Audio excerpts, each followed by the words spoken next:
punya teman akhwat berniqab, tapi dia suka selfie di Instagram dengan kata bijak Islam di statusnya, dan ada komunitas dengan komunitas saya dengan upload sedang berniqab.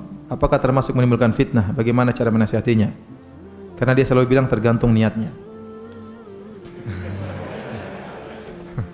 Enggak, jadi wanita jangan, kalau selfie di antara mereka enggak jadi masalah ya. Grup misalnya wanita, tapi harus amanah semua. Jangan sampai dia grup Instagram wanita doang, kemudian ada yang tidak amanah dinukil, dikopas, disebarkan ke yang lainnya. Jadi kalau di antara wanita enggak jadi masalah, mereka saling mengenal ya. Tapi kalau bisa dilihat oleh para lelaki, ya itu masalah ya.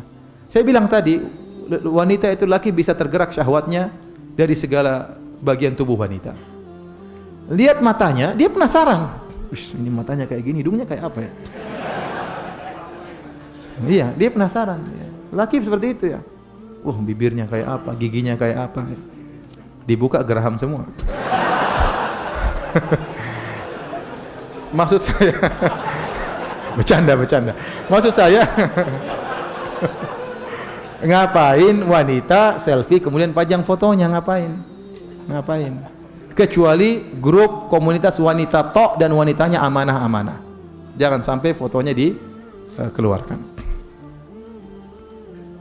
Kenyataannya terkadang ada yang tidak amanah. Foto kemudian apa disebarin. Ya, qadarullah.